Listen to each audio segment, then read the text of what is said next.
You know, there's a line in the New Testament that Christ himself says. Two of them, I should read them too, because they're very relevant to this.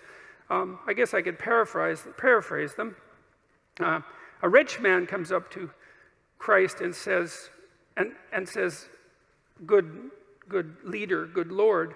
And he asks him a question about how it is that he should be a good person. And Christ says, don't call me good. There's no one that's good but God. And, you know, that's worth thinking about. I mean, the one person that in principle, in our ancient stories, had the right to make some direct connection between himself and the divine was unwilling to do it when challenged. And so it might be reasonable to assume that each of us could be much more cautious about making that sort of statement bluntly when we're asked. And then the other line is, not all those who say, Lord, Lord, will enter the kingdom of heaven. Got that about right? Which means something approximating, just because you make a claim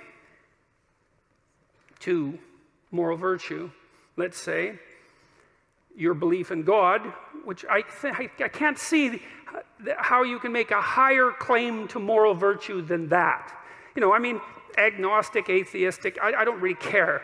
The point is something like this. Imagine something of ultimate transcendent value. I don't care whether you believe in it or not, but imagine that something like that exists. And then you swear allegiance to it, which is to say, I believe in this.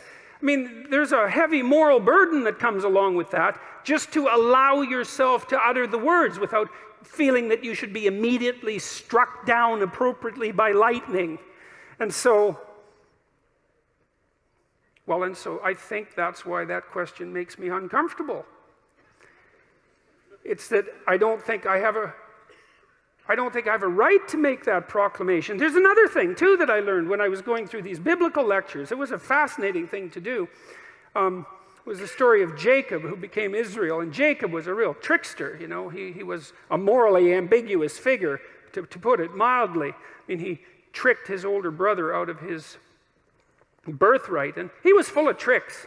And he had a lot of tricks played on him, too, and maybe learned something as a consequence. Anyways, after running away from his brother, who had murderous thoughts, and for good reasons, for like about 20 years, maybe it was only 14, but doesn't matter, it was a long time, he decided that he would go back and try to make peace. And he came to this river. He sent his family across the river along with his belongings, and partly as an offering to his brother, a peace offering. And he had a dream, visionary experience, hallucination, God, who knows what it was. And he dreamt that he wrestled with an angel all night, and that the angel was God. And God, he won, which is very strange because, well, first of all, he was a trickster figure, you know, like he wasn't your most upstanding moral creature. He wasn't Noah, for example. And second, well, it was God, you know. It's like, if you're going to wrestle with someone and lose, there's an opponent that's likely to take you out.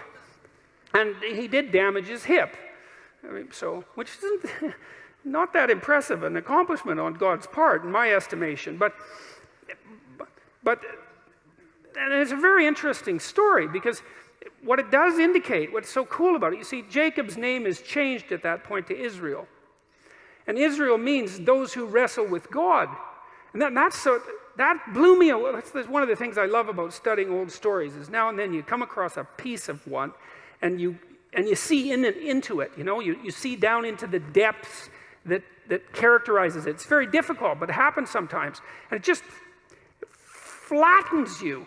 You know, to think that if Israel is the chosen people of God, that's the hypothesis, and what Israel means is those who wrestle with God, then think that seems to me to be such a hopeful idea, because, well, everyone does that to some degree. I mean, you do that in your life because, well, you don't know what's of fundamental transcendent worth, you know, because who the hell are you and what do you know? You know, you're struggling all the time with well, I would say with good and evil. When you're struggling with yourself, you're struggling with the world, to portray that as wrestling with God, that's perfectly reasonable from a metaphoric perspective. And the idea that that's what characterizes the true people of God is that willingness to wrestle. That's really something, because it kind of indicates that you're here as a contender, you know? You're not here to be happy. You're not here to be complacent. You're not here to be materially satisfied. Not that that would be possible. Anyways, but that you're here to contend with the structure of reality, right? And that's what will satisfy you, because there's something to you. You know, you're not weak and nothing. There's something to you. There's certainly something malevolent and terrible. I mean, you know that. You look at how people behave. You look at the blood and catastrophe of our history. You can certainly see the absolute hellish depths of the human soul, but there's something that takes root in that and grows up out of that that's absolutely magnificent beyond belief, and that's looking to contend